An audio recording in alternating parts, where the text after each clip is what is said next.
He danced beside the legends Jerome Robbins, Michael Kidd, Michael Bennett, and Gene Kelly, but built a legacy all his own. Hey, Dance Fam, welcome to my weekly series, The Rest of the Story, on my podcast, Hey Dancer.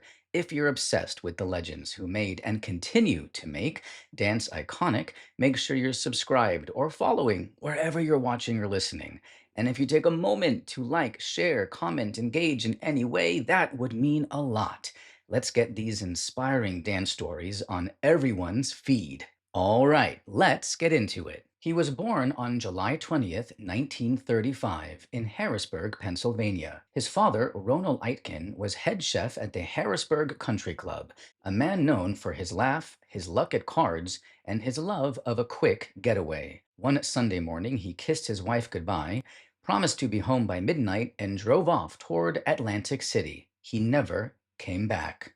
The baby was 8 weeks old. His mother, Emma, was left alone, with debts she couldn't pay and a child she could barely care for. Back in McKeesport, Pennsylvania, her mother, a woman who didn't believe in waiting for miracles, loaded up the family's Model T Ford and drove 300 miles to bring her daughter and her grandchild home. 3 days later, the baby was sleeping under a leaky roof with 7 German immigrants, a dog, and 15 chickens. The shack on Stewart Street was now home. His mother was lost, overwhelmed, unfocused, and desperate for stability.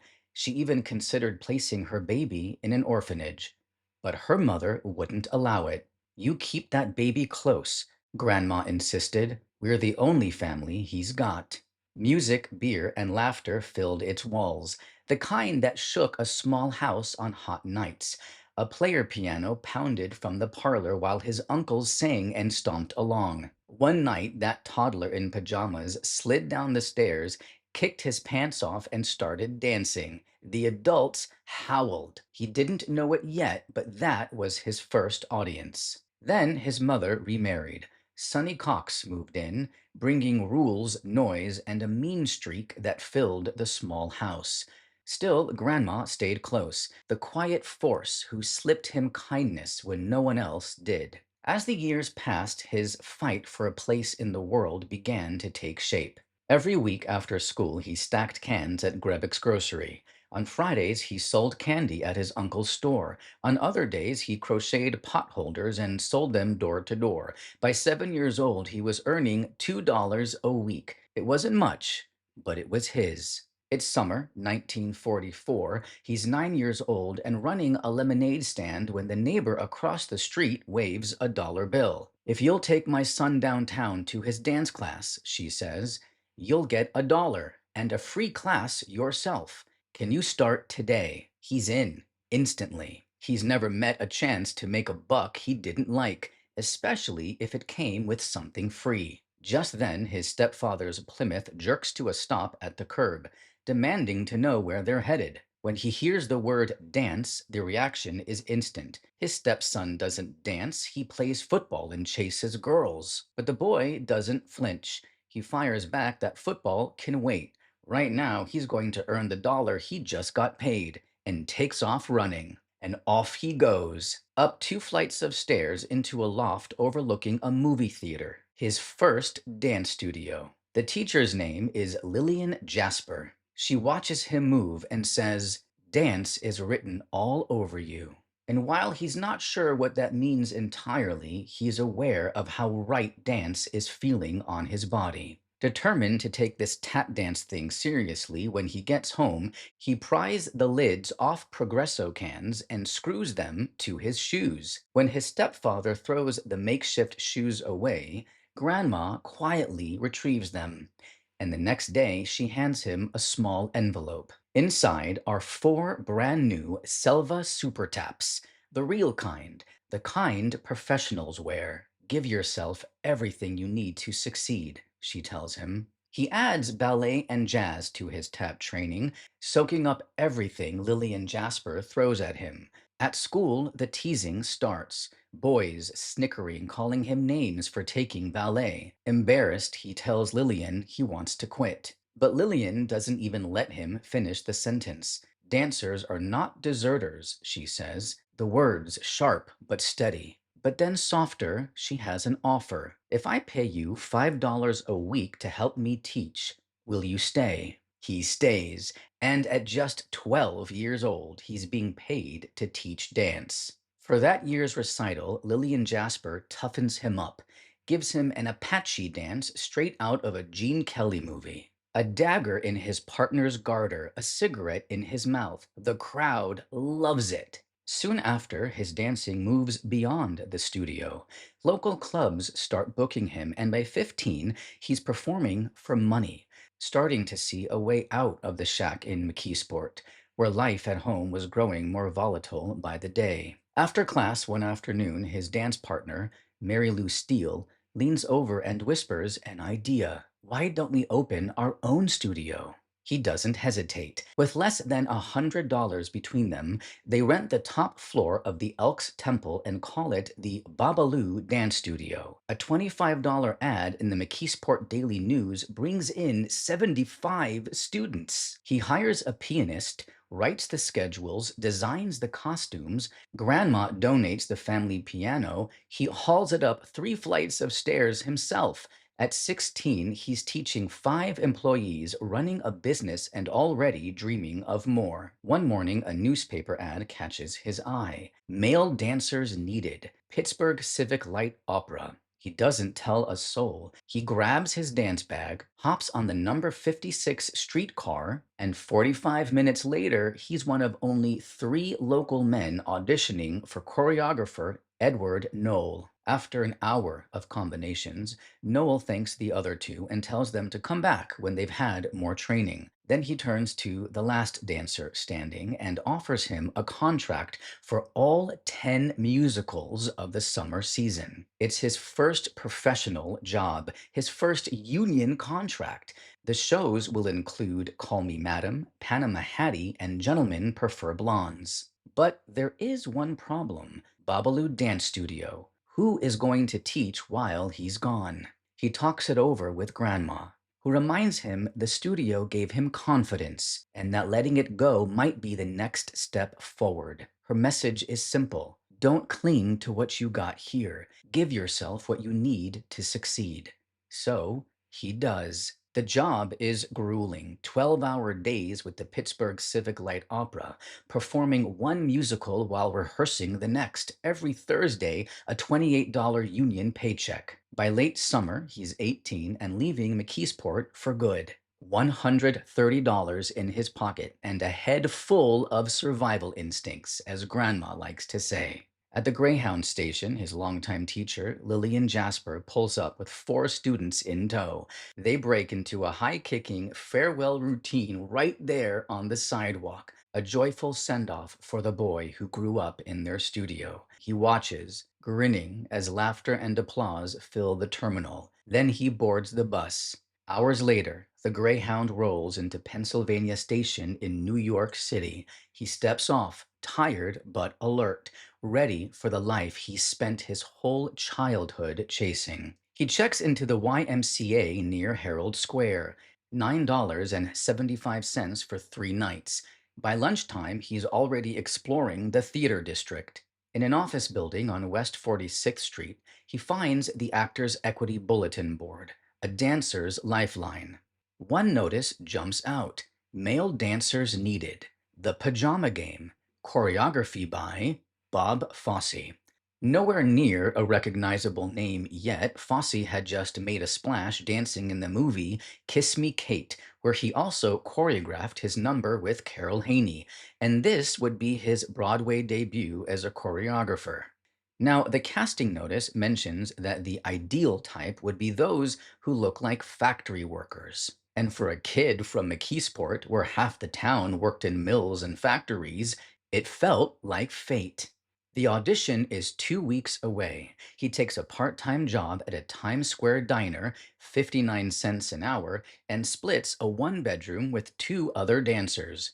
The big day arrives. The turnout for the Pajama Game is staggering. The line to get in feels endless. He shows up hoping a bright smile and kick-ass moves will get him noticed.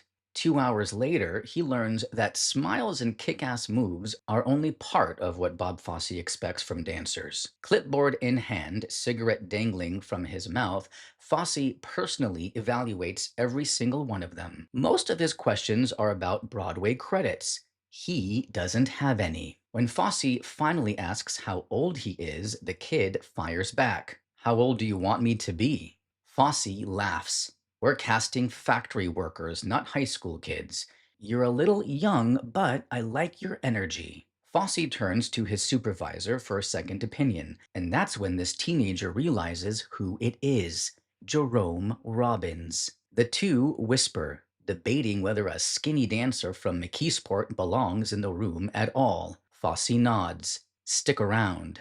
By the end of the day, he makes it down to the last 10 dancers, but doesn't get the contract. This disappointed dancer runs out the door back to his counter job at Netix. By 1954, television is the new Broadway.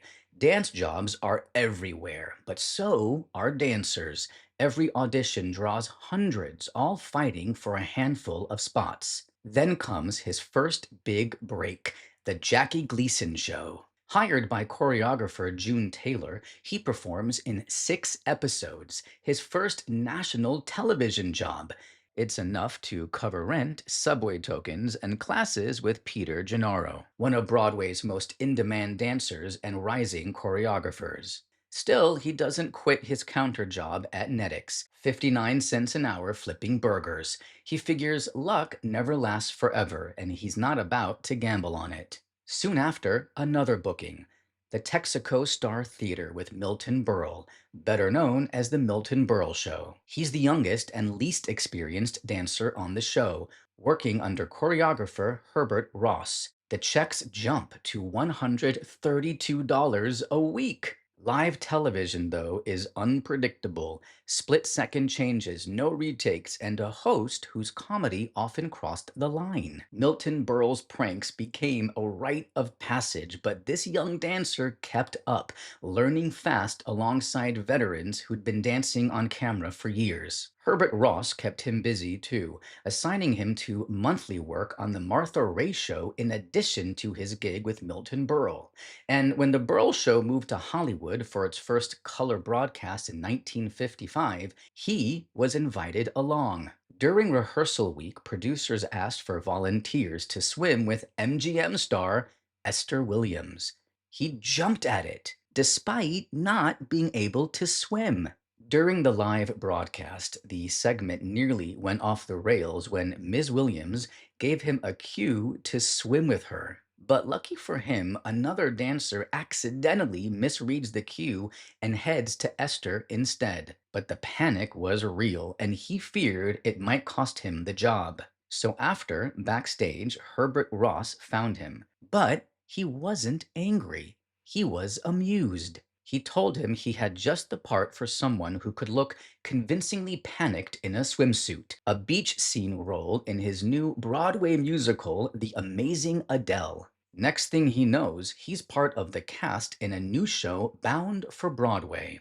4 weeks later, rehearsals begin in New York, followed by out-of-town runs in Philadelphia and Boston. The reviews were rough, though, and The Amazing Adele never made it to Broadway. So he pivots back to television, which is booming, and the pay is nearly double what Broadway offers. He'll take it. Booking variety shows keeps him fed and busy. Dinah Shore, Imogene Coca, Perry Como, Sid Caesar. Out of the blue, a call from a dancer friend, Sharon Shore. She's in Boston, performing in the out-of-town run of Little Abner. Michael Kidd is replacing a dancer and needs someone immediately. 2 hours later, he is on a train north, one-way ticket in hand, feeling confident. By mid-afternoon, he's at the Schubert Theater, auditioning for Michael Kidd's assistants. Minutes later, they're fitting his costume, and before he can catch his breath, someone asks, "Can they be ready in time for tomorrow night's show?" 24 hours. That's how long he has to learn Michael Kidd's choreography, notorious for breaking even seasoned dancers. Halfway through dress rehearsal, the assistant choreographer asks if this newcomer has any questions. So he lifts up his trousers and reveals his calves, throbbing veins and all. And he wonders if there's some kind of trick to surviving this choreography. The cast laughs. From the back of the theater, a voice cuts through the noise. It's Michael Kidd. He didn't know he was there. And Kidd tells him he's got a choice. He can quit, like the last guy did, or stay, work harder than he ever has, and become a Michael Kidd dancer. He didn't take a moment to hesitate. He stayed. 3 weeks later, Little Abner opens at the St. James Theater in New York. Kidd's choreography earns rave reviews, and the new Kidd has just made his Broadway debut. While performing in Little Abner, he hears about an open equity call, a new Jerome Robbins musical looking for dancers. He shows up. No agent, just a number pinned to his chest.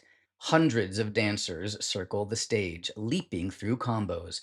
Robbins sits in the sixth row, shouting directions, studying everything. Satisfy him, you stick around. Fail him, you're out. After 2 hours of punch you in the face choreography, the finalists line up. He's one of them. When his number is called, Robbins looks up and says, "Are you the kid from McKeesport who auditioned for the pajama game?" He can't believe it. Robbins remembers him. The questions start coming about training, discipline, and commitment. When he admits he once tried to quit ballet, Robbins presses harder. He tells him his teacher, Lillian Jasper, wouldn't let him walk away. Real dancers don't quit the training they need, she had told him. Robbins steps closer. "And how do you feel about ballet?" He tells him the truth, that a preacher's wife once called dancing a sin, so he left the church instead. Without dance, he says, he's nothing. Robbins turns to writer Arthur Lawrence and murmurs, "That's the kind of commitment I want from every dancer in this show." A few minutes later, Robbins turns to him and says, "I think you might be our snowboy." With no agent, he negotiates his own deal, tells the stage manager to just sweeten what he's already making on Little Abner. Whatever it is, he'll be happy. It works. He signs on for West Side Story, a brand new musical that will soon change everything. On their second week in out of town tryouts in Washington, a castmate bursts into rehearsal waving the New York Times. The first ad for West Side Story is out. And there it is, his name on the poster, printed alongside the featured players, with no agent or billing clause to ensure any of that, just proof that Robbins and the producers saw something in him and wanted the world to see it too. Then, opening night, September 26th, 1957, the curtain rises at the Winter Garden Theater, and there he is, Snowboy, one of the Jets, immortalized in one of the most iconic productions in Broadway history. A sound, a story, and a style that redefine American dance. While he's performing in West Side, he has the extra honor of Jerome Robbins bringing him on as his assistant for his next show, Ballets USA. But there is one moment that stands above the rest during this time. His grandmother, the woman who rescued him from Stewart Street, who told him to give yourself what you need to succeed, takes an 8-hour train from McKeesport to see the show. Her first time in New York, she sits in row K with a bag of Hershey's Kisses in her lap, laughing and crying through every number. Afterward, they have dinner at Sardi's. It's the last meal they'll ever share. Months later, she's gone.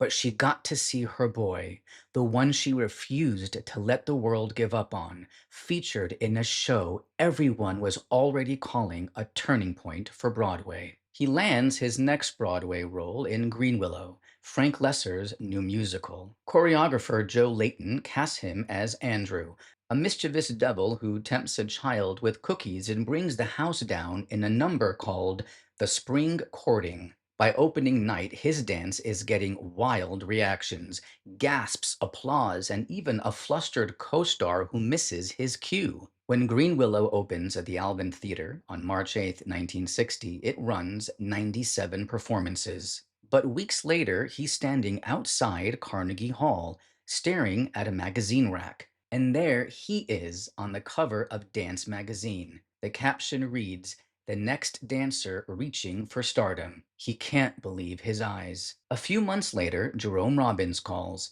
He's putting together new companies of West Side Story and offers three options: a national tour, a London production, or one that will travel through Israel and end in Paris. The Paris option wins. At the first read through, a dancer also booked on the job squeezes into the seat beside him and slides a dance magazine across the table. The same issue that features him on the cover. "When I saw this," the kid says, "I knew I had to meet you." He's 16, determined to become a famous choreographer and director. His name is Michael Bennett. 6 weeks later, after performances in Tel Aviv, Haifa, Jerusalem, and a kibbutz, the company boards a shabby oil tanker bound for France. 5 days of rough seas later, they dock in Marseille, and the Paris chapter begins. Not long after, there's a knock on his dressing room door. Standing there is Sir Noel Coward, playwright, composer, and British theater icon, with Marlene Dietrich at his side. The other dancers can't believe that these celebrities are calling for him. Coward explains that choreographer Joe Layton has recommended him for his next show. A few lines later, the deal is done. He'll play Barnaby Slade opposite Elaine Stritch in Sail Away. After a Boston tryout, critics praise Stritch and Layton's choreography in Coward's stylish new musical. It opens on Broadway in October 1961, runs 5 months, and then, fittingly, sails to London's Savoy Theatre, his first time center stage overseas. After Sail Away, the momentum keeps building. The Unsinkable Molly Brown, MGM's big musical comeback with Debbie Reynolds at its heart. And Peter Gennaro choreographing. He's Gennaro's first choice to play Debbie's brother, Jam. No audition, no screen test. Both the director, Charles Walters, and Reynolds herself sign off immediately. When wardrobe doesn't provide him with any socks, he shows up to set wearing a bright red pair from home.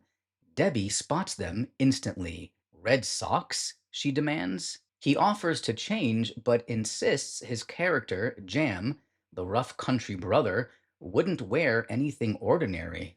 She laughs, but fires back. "Then you'd better dance your ass off." And so he does. He's dancing like his life depends on it, throwing himself into every stomp, kick, and turn. 5 straight hours without holding back. The choreography is pure Gennaro, fast, rhythmic, and fearless. And he's holding his own beside one of Hollywood's fiercest triple threats. The film earns 6 Oscar nominations and opens the door to what comes next. Half a Sixpence on Broadway, his number Money to Burn becomes the show's jolt of electricity. Wild kicks, flying turns, gasps before the music even ends. Then France calls. Jacques Demy, the French director who had just reinvented the movie musical with The Umbrellas of Cherbourg, offers him a role in The Young Girls of Rochefort. No audition, just an offer, all because Demy couldn't forget the red-socked dancer from Molly Brown.